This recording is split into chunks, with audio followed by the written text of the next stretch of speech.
வணக்கம். இந்திய நேரப்படி இரவு 8:30 மணி நிகழ்வுகள். முதலில் ஜெம் முதன்மை நிகழ்வுகளை காணலாம். நீலகிரியில் சிறுத்தை தாக்கி உயிரிழந்த 2 பேரின் குடும்பத்தினருக்கு தலா ரூபாய் 10 லட்சம் வழங்கப்படும். முதலமைச்சர் மு.க. ஸ்டாலின் உத்தரவு. எடப்பாடி பழனிசாமி திஹார் சிறைக்கு செல்லும் ரகசியத்தை உரிய நேரத்தில் வெளியிடுவேன். கிருஷ்ணகிரியில் நடைபெற்ற கூட்டத்தில் முன்னாள் முதலமைச்சர் ஓ பன்னீர்செல்வம் உரை. நாட்டில் புதிதாக 756 பேருக்கு கொரோனா தொற்று உறுதி செய்யப்பட்டுள்ளது. மத்திய சுகாதார அமைச்சகம் அறிவிப்பு. தமிழ்நாட்டில் 32 IPS அதிகாரிகளை பணியிட மாற்றம். தமிழக அரசு உத்தரவு. இனி விரிவான நிகழ்வுகளை காணலாம். நீலகிரியில் சிறுத்தை தாக்கி உயிரிழந்த 2 பேரின் குடும்பத்தினருக்கு தலா ரூபாய் 10 லட்சம் வழங்க முதலமைச்சர் மு.க. ஸ்டாலின் உத்தரவிட்டுள்ளார். இதுகுறித்து முதலமைச்சர் விடுத்துள்ள அறிக்கையில், நீலகிரி மாவட்டம் ஏலமன்னா கிராமம் மேங்கோ ரேஞ்ச் அஞ்சல் பகுதியை சேர்ந்த சரிதா என்பவர் டிசம்பர் 29ஆம் தேதியும், எஸ்டேட் தொழிலாளர் குடியிருப்பு பகுதியில் ஜார்க்கண்ட் மாநிலத்தை சேர்ந்த சிறுமி நான்சி என்பவர் ஜனவரி 6ஆம் தேதியும் சிறுத்தை தாக்கியதன் காரணமாக உயிரிழந்தனர் என்ற துயரகரமான செய்தியை அறிந்து மிகவும் வேதனை அடைந்தேன் என முதலமைச்சர் மு.க. ஸ்டாலின் தெரிவித்துள்ளார். மேலும் விலை மதிப்பில்லாத 2 உயிரிழப்புகளை சந்தித்துள்ள குடும்பத்தினருக்கும் உறவினர்களுக்கும் எனது ஆழ்ந்த இரங்கலையும் வருத்தத்தையும் தெரிவித்துக் கொள்கின்றேன் என்றும், உயிரிழந்தவர்களின் குடும்பத்தினருக்கு நிவாரண உதவியாக தலா 10 லட்சம் ரூபாய் தமிழக அரசின் சார்பில் வழங்கவும் உத்தரவிட்டுள்ளேன் என்றும் அறிக்கையில் முதலமைச்சர் மு.க. ஸ்டாலின் குறிப்பிட்டுள்ளார். எடப்பாடி பழனிசாமி திஹார் சிறைக்கு செல்லும் ரகசியத்தை உரிய நேரத்தில் வெளியிடுவேன் என்று முன்னாள் முதலமைச்சர் ஓ பன்னீர்செல்வம் தெரிவித்துள்ளார். கிருஷ்ணகிரியில் அகில இந்திய அண்ணா திராவிட முன்னேற்ற கழகம் தொண்டர்களின் உரிமை மீட்பு குழு ஆலோசனை கூட்டம் நடைபெற்றது. இந்த கூட்டத்தில் பங்கேற்ற பின் முன்னாள் முதலமைச்சர் ஓ பன்னீர்செல்வம் செய்தியாளர்களை சந்தித்து பேசினார்.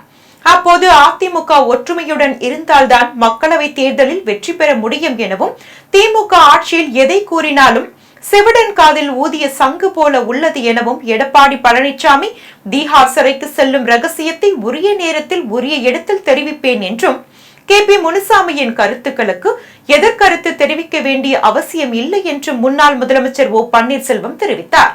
நாட்டில் புதிதாக 756 பேருக்கு கொரோனா தொற்று உறுதி செய்யப்பட்டுள்ளது என்றும், சிகிச்சை பெற்று வருவோரின் எண்ணிக்கை 4049 உள்ளது என்றும் சுகாதார அமைச்சகம் தெரிவித்துள்ளது.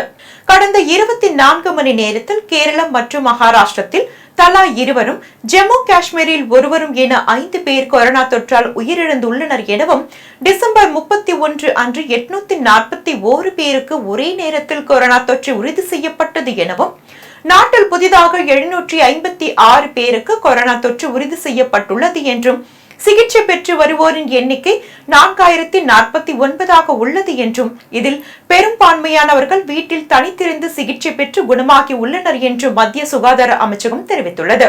தமிழ்நாட்டில் 32 IPS அதிகாரிகளை பணியிட மாற்றம் செய்து அரசு உத்தரவிட்டுள்ளது.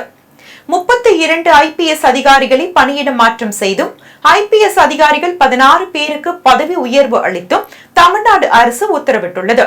சென்னை, காஞ்சிபுரம், விழுப்புரம், ராமநாதபுரம், விருதுநகர், கிருஷ்ணகிரி, தேனி, மதுரை மாவட்டங்களுக்கு புதிதாக காவல் கண்காணிப்பாளர்கள் நியமிக்கப்பட்டுள்ளனர். அதன்படி ராமநாதபுரம் மாவட்ட காவல்துறை கண்காணிப்பாளர் தங்கத்துறை கிருஷ்ணகிரிக்கும், மதுரை மாவட்ட கண்காணிப்பாளர் சிவபிரசாத் தேனிக்கும், தேனி கண்காணிப்பாளர் டோங்க்ரே பிரவீன் ரமேஷ் மதுரைக்கும் பணியிட மாற்றம் செய்யப்பட்டுள்ளனர். மேலும் காஞ்சிபுரம் கண்காணிப்பாளர் சுதாகர் சென்னை பரங்கிமலைக்கு காவல் துணை ஆணையராக பணியிட மாற்றம் செய்யப்பட்டுள்ளார். பரங்கிமலை காவல் துணை ஆணையர் தீபக் விழுப்புரம் கண்காணிப்பாளராக மாற்றப்பட்டுள்ளார். சென்னை மேற்கு பகுதி இணை ஆணையராக விஜயகுமார் நியமனம் செய்யப்பட்டுள்ளார். விருதுநகர் மாவட்ட கண்காணிப்பாளராக பெரோஸ்கான் அப்துல்லா நியமனம் செய்யப்பட்டுள்ளார். ராமநாதபுரம் மாவட்ட கண்காணிப்பாளராக சதீஷ் நியமனம் செய்யப்பட்டுள்ளார். வாழ்வில் எத்தனை சோதனைகள் வந்தாலும் பெண்கள் தன்னம்பிக்கையை விட்டுவிடக் கூடாது என மதுரையில் புதுச்சேரி துணைநிலை ஆளுநர் தமிழிசை சவுந்தரராஜன் தெரிவித்துள்ளார். மதுரையில் சக்தி சங்கமம் கேசவ சேவா கேந்திரம் சார்பில் மகளிர் மாநாடு நடைபெற்றது. மாநாட்டில் புதுச்சேரி துணைநிலை ஆளுநர் தமிழிசை சவுந்தரராஜன் பங்கேற்று சிறப்புரை ஆற்றினார். அப்போது சட்டமன்ற மற்றும் நாடாளுமன்ற தேர்தலில் பெண்களுக்கு 33% இடஒதுக்கீடு கிடைக்கப் போகின்றது. இதற்கு முன் ஆட்சி புரிந்தவர்கள் பெண்களுக்கு இடஒதுக்கீடு தருவோம் என கூறினார்கள். ஆனால் பிரதமர் மோடி பெண்களுக்கு 33% இடஒதுக்கீடு மசோதா கொண்டு வந்துள்ளார் என்றும், வாழ்வில் எத்தனை சோதனைகள் வந்தாலும் பெண்கள் தன்னம்பிக்கையை விட்டுவிடக் கூடாது என்று அவர் கூறினார். கிராம்பேட்டையில் நடைபெற்ற மாரத்தான் போட்டியை அமைச்சர் தாமோ அன்பரசன் கலந்து கொண்டு கொடியசைத்து துவக்கி வைத்தார். சென்னை கிராம்பேட்டையில் உடல் உறுப்பு தானம் குறித்து விழிப்புணர்வு ஏற்படுத்தும் வகையில் மினி மாரத்தான் போட்டி நடைபெற்றது. போட்டியை அமைச்சர் தாமோ அன்பரசன் கலந்து கொண்டு கொடியசைத்து துவக்கி வைத்தார். இதில் 3000க்கும் மேற்பட்ட மாணவ மாணவிகள் கலந்து கொண்டனர். கிராம்பேட்டை பேருந்து நிலையத்தில் இருந்து துவங்கிய போட்டியானது 5 கிலோமீட்டர் தூரம் வரை நடைபெற்றது. இதில் தாம்பரம் மாநகராட்சி மேயர் வசந்தகுமாரி மற்றும் துணை மேயர் காமராஜ், பல்லாவரம் சட்டமன்ற உறுப்பினர் இ கருணாநிதி உள்ளிட்ட பலர் கலந்து கொண்டனர். ஓமலூரில் பாஜக மாநில தலைவர் அண்ணாமலை நடைப்பயணத்தில் தள்ளுமுள்ளு ஏற்பட்டது. சேலம் மாவட்டம் ஓமலூரில் RC செட்டிப்பட்டி ரவுண்டானா பகுதியில் 2 கிலோமீட்டர் தொலைவு பாஜக மாநில தலைவர் அண்ணாமலையின் நடைப்பயணம் நடைபெற்றது. முன்னதாக பாஜக நிர்வாகிகள் கட்சியின் மாநில தலைவர் அண்ணாமலைக்கு வெடிவெடித்து மேலதாளங்கள் முழங்க சிறப்பாக வரவேற்றனர். அதனைத் தொடர்ந்து அண்ணாமலையை வரவேற்றி ஆர்த்தி எடுக்க ஆர்வத்துடன் காத்திருந்த 10க்கும் மேற்பட்ட பெண்களுக்கும் அனுமதி மறுக்கப்பட்டது. மேலும் நடைப்பயணத்தில் அண்ணாமலையின் பாதுகாவலர்கள் முரட்டுத்தனமாக நடந்து அவரை நெருங்க விடாமல் தடுத்தனர். இதனால் கடுமையான தள்ளுமுள்ளு ஏற்பட்டது. மதுரவாயலில் வேட்டிகள் தின விழாவை புதிய நீதி கட்சி தலைவர் AC சண்முகம் தொடங்கி வைத்தார். சென்னை மதுரவாயலில் உள்ள தனியார் கல்லூரியில் சர்வதேச வேட்டிகள் தின விழா கொண்டாடப்பட்டது. இதில் கல்லூரியின் தாளாளரும் புதிய நீதி கட்சி தலைவருமான AC சண்முகம் கலந்து கொண்டு விழாவை தொடங்கி வைத்தார். இதில் கல்லூரி மாணவர்கள் அனைவரும் வேட்டி அணிந்து வந்தனர். அதனைத் தொடர்ந்து செய்தியாளர்களை சந்தித்து பேசிய கட்சியின் தலைவர் சண்முகம், அறிவியல் முன்னேற்றம் என்று கூட நாம் சொல்லலாம். அறிவியல் முன்னேற்றம் என்பது கூட இப்போது கூட வெளியிலே சாணம் தொளிக்கிறார்கள். எதற்காக? பூச்சி பொண்டுகள் வந்தால் அது அங்கேயே அது மடிந்துவிடும் என்பதற்காக தான். மஞ்சள் பூசிக்கொள்கிறார்கள். எதற்காக? அது ஆன்டிபயோட்டிக். இவையெல்லாம் உலகத்திற்கு விஞ்ஞான ரீதியாக உலகத்துக்கு எடுத்து காட்டியவர்கள் தமிழர்கள் தான். அதே போல் இத்தனை விண்கலங்கள் இருக்கிறது, இத்தனை கிரகங்கள் இருக்கிறது என்று கண்டுபிடித்து வெளியே கொண்டு வந்தவர்கள் தமிழர்கள் தான். ஆகவே பிரதமர் கூட ஐநா மன்றத்திலே கூட பல நிகழ்ச்சிகளில் கூட தமிழருடைய அறிவியல், தமிழருடைய அறிஞர்கள், தமிழருடைய படை வீரர்கள், தமிழருடைய மன்னர்களை பற்றி நம்முடைய செங்கோலை பாராளுமன்றத்திலே வைத்திருக்கிறார் என்று சொன்னால் தமிழர்களுடைய நீண்ட வரலாறு, நீண்ட பண்பாடு என்பதை உணர்த்துகின்ற விதமாகத்தான் அது அமைந்திருக்கிறது. ஆகவே உலகத்திலே முதல் மொழி தமிழ் மொழி, உலகத்திலே முதல் நாகரிகம் படைத்தவர்கள் தமிழர்கள், உலகத்திலே தமிழர்கள் தான் சிறந்த பண்பாடும் சிறந்த கலாச்சாரத்தோடு ஒழுக்கத்தோடு வாழ்கின்ற மக்கள் என்பதை உணர்த்துகின்ற விதமாகத்தான் இந்த வேட்டி தினம் அமைந்திருக்கிறது. ஆகவே வேட்டி எம்ஜிஆர் பல்கலைக்கழகத்திலே வேட்டி தினம் கொண்டாடுவதிலே நான் மகிழ்ச்சி அடைகிறேன். வாணியம்பாடியில் அதிமுக தொண்டர்கள் உரிமை மீட்பு குழு மற்றும் மாவட்ட கழக நிர்வாகிகள் ஆலோசனை கூட்டம் நடைபெற்றது. திருப்பத்தூர் மாவட்டம் வாணியம்பாடியில் அதிமுக தொண்டர்கள் உரிமை மீட்பு குழு மற்றும் மாவட்ட கழக நிர்வாகிகள் ஆலோசனை கூட்டம் வடக்கு மாவட்ட செயலாளர் சுரேஷ் பாபு தலைமையில் நடைபெற்றது. கூட்டத்தில் அதிமுக முன்னாள் முதலமைச்சர் O பன்னீர்செல்வம் கலந்து கொண்டு சிறப்புரையாற்றினார். மக்களுக்கான கட்சியாக இருந்த நிலை போய் தனக்கான ஆட்சியாக மாறிவிட்டது என்றும், அதன் காரணமாகவே ஆட்சி தோற்றது என்று காட்டமாக பேசினார். உண்மையான தொண்டன் தான் முதலமைச்சராக வர வேண்டும், இதுதான் அம்மா நமக்கு தந்த உரிமை, அதை மீட்டெடுப்போம் என்று தொண்டர்களை பார்த்து கூறினார். இதில் தஞ்சை மாவட்ட கழக செயலாளர் மனோஜ் பாண்டியன், கழக துணை ஒருங்கிணைப்பாளர் புகழேந்தி, முன்னாள் அமைச்சர் வெள்ளம் மண்டி நடராஜன் என பலர் கலந்து கொண்டனர். டெல்லியில் குளிர் காரணமாக 5ஆம் வகுப்பு வரையிலான மாணவர்களுக்கு ஜனவரி 12ஆம் தேதி வரை விடுமுறை அறிவித்து டெல்லி மாநில அரசு உத்தரவிட்டுள்ளது.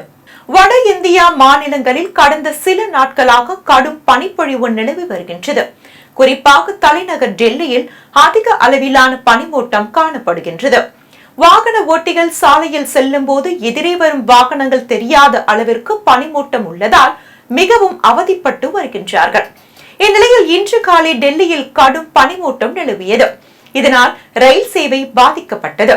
டெல்லி ரயில் நிலையத்திற்கு வரும் ஜமுதாவை டெல்லி விரைவு ரயில் உள்பட 22 ரயில்கள் தாமதமாக வந்து கொண்டிருக்கின்றன என ரயில்வே அதிகாரிகள் தெரிவித்தனர். மேலும் குளிர் காரணமாக 5ஆம் வகுப்பு வரையிலான மாணவர்களுக்கு ஜனவரி 12ஆம் தேதி வரை விடுமுறை அறிவித்து டெல்லி மாநில அரசு உத்தரவிட்டுள்ளது. ராணிப்பேட்டை மாவட்டத்தில் பொங்கல் பரிசு தொகுப்பிற்கு டோக்கன் வழங்கப்பட்டது. தமிழகத்தில் பொங்கல் பண்டிகை வரும் 15ஆம் தேதி கொண்டாடப்பட உள்ளது. இந்நிலையில் பொங்கலுக்கான பரிசு தொகுப்பை முதலமைச்சர் மு.க.ஸ்டாலின் ஏற்கனவே அறிவித்திருக்கின்றார். அதன்படி குடும்ப அட்டைதாரர்களுக்கு 1 கிலோ பச்சரிசி, 1 கிலோ சர்க்கரை, முழு கரும்பு 1 மற்றும் 1000 ரூபாய் ஆகியவை வழங்கப்பட உள்ளன. இதற்கான டோக்கன் வழங்கும் பணி தமிழகம் முழுவதும் தொடங்கியுள்ளது. இந்நிலையில் ராணிப்பேட்டை மாவட்டம் நவால் பஞ்சாயத்திற்கு உட்பட்ட பல்வேறு பகுதிகளில் உள்ள வீடுகளில் ரேஷன் கடை ஊழியர்கள் வீடு வீடாக சென்று குடும்ப அட்டைதாரர்களுக்கு 1000 ரூபாய் டோக்கன்களை வழங்கினர். வங்கதேசத்தில் ரயில் பெட்டிகள் எரிக்கப்பட்ட சம்பவத்தில் 5 பேர் பலியாகினர். வங்கதேசத்தில் நாடு முழுவதும் உள்ள 300 தொகுதிகளுக்கு நாடாளுமன்ற பொதுத் தேர்தல் நடைபெற்றது. இதில் 436 சுயேட்சைகள் உட்பட 27 அரசியல் கட்சிகளை சேர்ந்த 1500 வேட்பாளர்கள் போட்டியிட்டனர். இந்நிலையில் அங்கு ரயில் பெட்டிகள் எரிக்கப்பட்டதில் 5 பேர் உயிரிழந்துள்ளனர். படுகாயம் அடைந்தவர்கள் மருத்துவமனையில் சிகிச்சை பெற்று வரும் நிலையில் மேலும் பலி எண்ணிக்கை அதிகரிக்க கூடும் என கூறப்படுகின்றது. குடியாத்தம் தமிழ்நாடு முஸ்லிம் முன்னேற்ற கழகத்தின் சார்பில் இலவச இருதய சிகிச்சை முகாம் நடைபெற்றது. குடியாத்தம் சித்தூர் கேட்டில் உள்ள தனியார் திருமண மண்டபத்தில் தமிழ்நாடு முஸ்லிம் முன்னேற்ற கழகம் சார்பில் இலவச இருதய சிகிச்சை முகாம் நடைபெற்றது. சென்னை பில்ராத் மருத்துவமனை, ஆக்சிமேட் மருத்துவமனை, ஆம்பூர் ரஃபீக் மருத்துவமனை ஆகியவை இணைந்து முகாமினை நடத்தினர். அமைப்பின் மாவட்ட தலைவர் நிசாமுதீன் தலைமையில் மணப்பாறை சட்டமன்ற உறுப்பினர் அப்துல் ஜமத், குடியாத்தம் சட்டமன்ற உறுப்பினர் அமலு விஜயன், தமுமுக மாநில செயலாளர் ஏஜஸ் அகமது உள்ளிட்டோர் கலந்து கொண்டு முகாமை தொடங்கி வைத்தனர். முகாமில் பொதுமக்களுக்கு காது, மூக்கு, தொண்டை மற்றும் பொது மருத்துவ பரிசோதனை மேற்கொள்ளப்பட்டது. ஆத்தூர் அருகே கல்பகனூர் கிராமத்தில் பாட்டாளி மக்கள் கட்சி கலை கூட்டம் நடைபெற்றது. சேலம் மாவட்டம் ஆத்தூர் அருகே கல்பகனூர் கிராமத்தில் பாட்டாளி மக்கள் கட்சியின் வடக்கு ஒன்றிய செயலாளர் செந்தில்குமார் ஏற்பாட்டில் பாமக கிளை பொதுக்கூட்டம் நடைபெற்றது. பொதுக்கூட்டத்தில் சிறப்பு அழைப்பாளராக மாநில இளைஞர் சங்க செயலாளரும் கள்ளக்குறிச்சி நாடாளுமன்ற தொகுதி பொறுப்பாளருமான செந்தில் கலந்து கொண்டு கட்சியின் வளர்ச்சி பணிகள் குறித்தும் நாடாளுமன்ற தேர்தல் குறித்தும் பல்வேறு ஆலோசனைகளை வழங்கினார். இதில் சேலம் கிழக்கு மாவட்ட செயலாளர் ஜெயபிரகாஷ், மாவட்ட தலைவர் பச்சமுத்து, கூட்டுறவு சங்க தலைவர் செல்லத்துறை உள்ளிட்டோர் கலந்து கொண்டனர். மாதாவரம் அருகே மக்களுடன் முதல்வர் திட்ட முகாம் நடைபெற்றது. சென்னை மாதாவரம் அடுத்த புள்ளிலயன் ஊராட்சியில் ஊராட்சி மன்ற தலைவர் தமிழ்ச்செல்வி தலைமையில் மக்களுடன் முதல்வர் திட்ட முகாம் நடைபெற்றது. முகாமில் தமிழ்நாடு மின்சார வாரிய, எரிசக்தி துறை, வருவாய் மற்றும் பேரிடர் மேலாண்மை துறை, மருத்துவத்துறை உள்ளிட்ட 21 துறைகள் மூலம் பொதுமக்கள் தங்கள் பிரச்சனைகளை கோரிக்கை மனுவாக அளித்தனர். இதில் புழல் ஒன்றிய செயலாளர் சரவணன், ஒன்றிய குழு பெருந்தலைவர் தங்கமணி திருமால், சமூக சேவகர் ரமேஷ் உள்ளிட்ட பலர் கலந்து கொண்டனர். நீலகிரி அருகே பெண் பயணியிடம் தரைக்குறைவாக பேசிய அரசு பேருந்து ஓட்டுநர் சஸ்பெண்ட் செய்யப்பட்டார். நீலகிரி மாவட்டம் ஐயன்கொள்ளி பகுதியில் பெண் பயணி ஒருவர் கை குழந்தையுடன் பேருந்தை கை காட்டி நிறுத்திய போது பேருந்து நிற்காமல் சென்றது. இது குறித்து ஓட்டுநரிடம் அப்பெண் கேள்வி எழுப்பிய நிலையில், இது என்ன உன் அப்பன் வீட்டு வண்டியா என தரைக்குறைவாக பேசினார். இந்த காட்சிகள் சமூக வலைதளங்களில் பரவிய நிலையில் பன்னீரை சஸ்பெண்ட் செய்து போக்குவரத்து துறை நடவடிக்கை எடுத்துள்ளது. திருத்துறைப்பூண்டி அருகே லாரி மோதி ஒருவர் உயிரிழந்த சம்பவம் பெரும் சோகத்தை ஏற்படுத்தியுள்ளது. திருவாரூர் மாவட்டம் திருத்துறைப்பூண்டி அருகே ஆலித்தம்பாடி பகுதியில் வீடு கட்டுமான பணி நடைபெற்று வருகின்றது. இந்நிலையில் கரும்பையூர் பகுதியை சேர்ந்த செந்தில் என்பவர் கட்டுமான பணிக்கு சாலை ஓரம் சிமெண்ட் கலவையை கலந்து கொண்டிருந்தார். அப்போது திருவாரூரில் இருந்து திருத்துறைப்பூண்டி நோக்கி சென்ற லாரி செந்தில் மீது மோதியதில் அவர் சம்பவ இடத்திலேயே பரிதாபமாக உயிரிழந்தார். இதையடுத்து லாரியை வேகமாக ஓட்டி சென்ற லாரி ஓட்டுநரை பொதுமக்கள் மற்றும் போலீசார் துரத்தி பிடித்து கைது செய்தனர். மேலும் விபத்து குறித்து அலிவலம் போலீசார் வழக்கு பதிவு செய்து விசாரணை மேற்கொண்டு வருகின்றனர். திருப்பூர் மாநகராட்சி அலுவலகத்தில் மாமன்ற உறுப்பினர்கள் கூட்டம் மேயர் தினேஷ்குமார் தலைமையில் நடைபெற்றது. திருப்பூர் மாநகராட்சி அலுவலகத்தில் மேயர் தினேஷ்குமார் தலைமையில் நடைபெற்ற கூட்ட அரங்கில் மாமன்ற உறுப்பினர்களால் பல்வேறு கோரிக்கைகள் வைக்கப்பட்டது. அதில் வெள்ளத்தால் பாதிக்கப்பட்ட பகுதிகளுக்கு உதவிடும் வகையில் தமிழக அரசு கேட்ட நிதியை முறையாக வழங்காத மத்திய அரசுக்கு எதிராக தீர்மானம் நிறைவேற்ற இந்திய கம்யூனிஸ்ட் கட்சி சார்பில் கோரிக்கை வைக்கப்பட்டது. மேலும் ஸ்மார்ட் சிட்டி திட்டத்தின் கீழ் கட்டப்பட்டு புதிதாக திறக்கப்பட்டுள்ள பேருந்து நிலையத்திற்கு தீரன் சின்னமலை பெயர் சூட்ட அரசுக்கு பரிந்துரை செய்ய இருப்பது உள்ளிட்ட பல்வேறு கோரிக்கைகள் முன்வைக்கப்பட்டது. இதில் மாநகராட்சி ஆணையாளர் பவன்குமார், துணை மேயர் பாலசுப்பிரமணியம் உள்ளிட்ட பலர் கலந்து கொண்டனர். வாணியம்பாடியில் தமிழர் பண்பாட்டு திருவிழாவில் பங்கேற்ற கலைஞர்களை பாராட்டி மாவட்ட ஆட்சியர் சான்றிதழ் வழங்கினார். திருப்பத்தூர் மாவட்டம் வாணியம்பாடி அருகே தனியார் அறக்கட்டளை நடத்தும் 5ஆம் ஆண்டு தமிழர் பண்பாட்டு திருவிழாவின் துவக்க விழா நகரமன்ற தலைவர் உமாபாய் சிவாஜி கணேசன் தலைமையில் நடைபெற்றது. விழாவில் பரதம், தவில், நாதஸ்வரம், இசை கச்சேரி, கோலாட்டம் என பல நிகழ்ச்சிகள் நடைபெற்றது.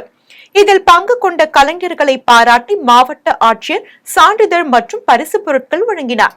விழாவில் மாவட்ட ஆட்சியர் பாஸ்கர பாண்டியன், மாவட்ட ஊராட்சி திட்டக்குழு தலைவர் சூரியகுமார் உட்பட பலர் கலந்து கொண்டனர். அவிநாசியில் தமிழக அரசை கண்டித்து தமிழ்நாடு அனைத்து கிராம நிர்வாக அலுவலர் சங்கத்தினர் கருப்பு பேட்ஜ் அணிந்து கண்டன ஆர்ப்பாட்டத்தில் ஈடுபட்டனர்.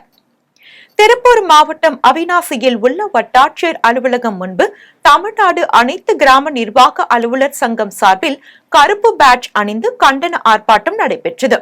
இதில் வேளாண் அளவீடு பணியில் டிஜிட்டல் முறை செயல்படுத்துவதை ரத்து செய்ய வலியுறுத்தினர். மேலும் இந்த திட்டம் கிராம நிர்வாக அலுவலர்கள் மூலமாக செயல்படுத்தப்படுவதால் வருவாய் அலுவலர்களுக்கு பணி சுமை ஏற்படுவதாக குற்றம் சாட்டப்பட்டது. இதனால் இத்திட்டத்தை தமிழக அரசு கைவிடும் வரை தங்களுடைய போராட்டம் தொடரும் என கூறி ஆர்ப்பாட்டத்தில் ஈடுபட்டனர். திருவள்ளூர் அருகே அயோத்தி ராமர் கோவில் கும்பாபிஷேகத்திற்காக அகில பாரத இந்து மகா சார்பில் திருக்குடைகள் புறப்பட்டது. அயோத்தியில் ராமர் கோவில் கும்பாபிஷேகம் வரும் 22ஆம் தேதி நடைபெற உள்ளது. இந்நிலையில் அகில பாரத இந்து மகா சபா சார்பில் 8 திருக்குடைகள் செய்யப்பட்டது. இதையடுத்து திருவள்ளூர் மாவட்டம் பெரியபாளையம் அருகே உள்ள அருள்மிகு கண்ணாத்தம்மன் ஆலயத்தில் திருக்குடை ஊர்வலத்தை அகில பாரத இந்து மகா சபா மாநில தலைவர் ரமேஷ் பாபு தொடங்கி வைத்தார். இந்த திருக்குடையானது ஊர்வலமாக எடுத்து செல்லப்பட்டு வரும் 19ஆம் தேதி அயோத்தி ராமர் கோவிலில் உத்தரப்பிரதேச முதல்வர் யோகி ஆதித்யநாத்திடம் ஒப்படைக்கப்பட உள்ளது. இதில் மாநில துணைத் தலைவர் லிங்கேசன், மாநில இளைஞர் அணி தலைவர் ஆனந்த் பாபு உள்ளிட்ட பலர் கலந்து கொண்டனர்.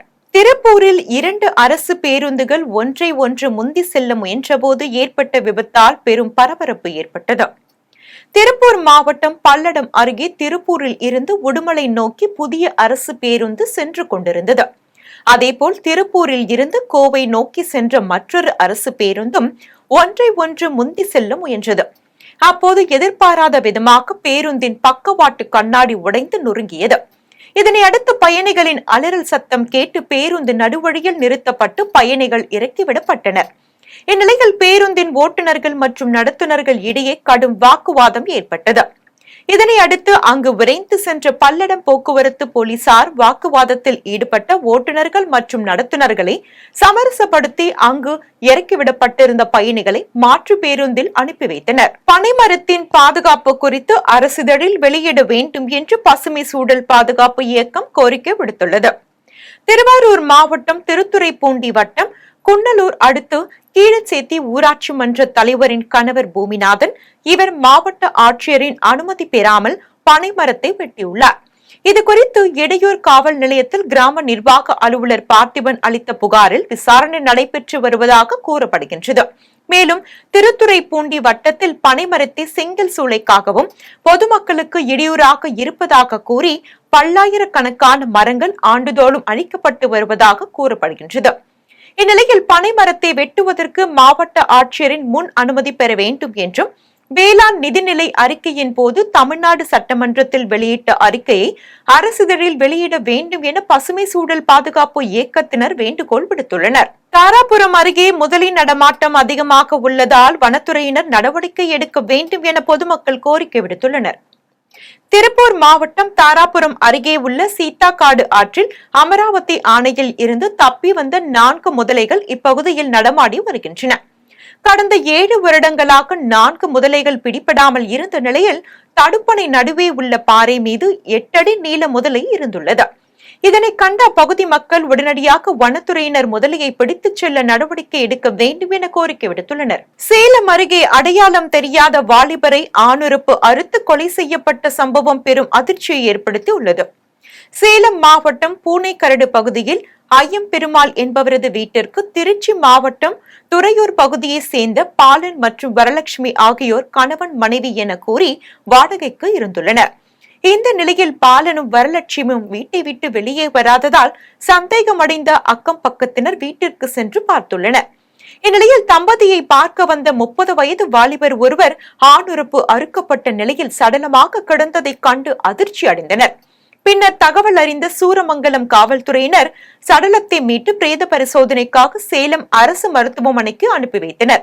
மேலும் இந்த கொலை குறித்து காவல்துறையினர் பல்வேறு கோணங்களில் விசாரணை நடத்தி வருகின்றனர். வரும் நாடாளுமன்ற தேர்தலில் நல்லவர்களுக்கு மக்கள் வாக்களிக்க வேண்டும் என்றும், நடிகர் விஜயகாந்த் மறைவு தமிழக மக்களுக்கு மிகப்பெரிய இழப்பு என்றும் பெரியபாளையத்தில் நடைபெற்ற நிகழ்ச்சி ஒன்றில் நடிகர் ரஜினிகாந்த் சகோதரர் சத்யநாராயணன் தெரிவித்துள்ளார்.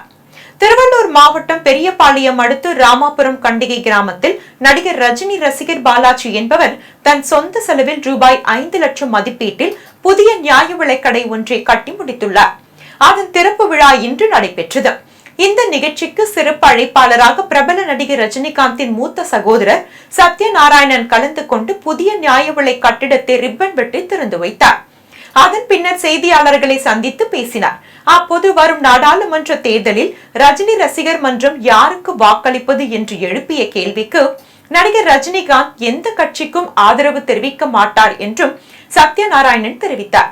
மேலும் ரசிகர்கள் வாக்களிப்பது அவர்களுடைய தனிப்பட்ட விருப்பம் எனவும், கட்சி பாகுபாடு இன்றி நல்லவர்களை மக்கள் தேர்ந்தெடுக்க வேண்டும் எனவும், விஜயகாந்த் நல்ல மனிதர், சாமானிய மக்களுக்கு உணவளித்தவர் எனவும், அவரது மறைவு தமிழக மக்களுக்கு மிகப்பெரிய இழப்பாகும் எனவும், அவருக்கு மணிமண்டபம் கட்ட ரஜினிகாந்த் வலியுறுத்துவார் என்றும் சத்யநாராயணன் தெரிவித்தார். நிகழ்ச்சியில் வடமதுரை ஊராட்சி மன்ற தலைவர் காயத்ரி கோதண்டன், ஒன்றிய கவுன்சிலர் ஜெமுனா, அப்புன், ரஜினி ரசிகர் மன்ற நிர்வாகிகள் சேகர், கருணாகரன், வெங்கட், முனிவேல், காசிராஜன், அன்பு செழியன், பாஸ்கர் கோபி, ரவி, வார்டு உறுப்பினர் வைஷாலி, பாலாஜி மற்றும் பொதுமக்கள் என பலர் கலந்து கொண்டனர். கஷ்டப்பட்டார். அப்பா போய் பார்த்துட்டு வந்திருந்தாரு. கடைசி நாளுக்கு ஒரு நாள் முதல்ல போய் பார்த்துட்டு வந்திருந்தாரு. வந்து சாந்தோஷ் சொல்லி தைரியமா இருந்து விதி போயிடுச்சு. ரொம்ப கஷ்டப்பட்டு இந்த பார்த்து ரொம்ப ரொம்ப இழப்பு. ரொம்ப தங்கமே விஜயகாந்த் வந்து ரொம்ப நல்ல காரியங்களை செய்திருக்காங்க. தானம் பண்ணிருக்காங்க.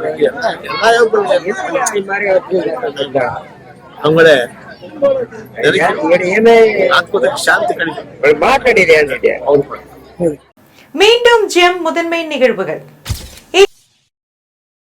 நீலகிரியில் சிறுத்தை தாக்கி உயிரிழந்த 2 பேரின் குடும்பத்தினருக்கு தலா ரூபாய் 10 லட்சம் வழங்கப்படும். முதலமைச்சர் மு.க. ஸ்டாலின் உத்தரவு.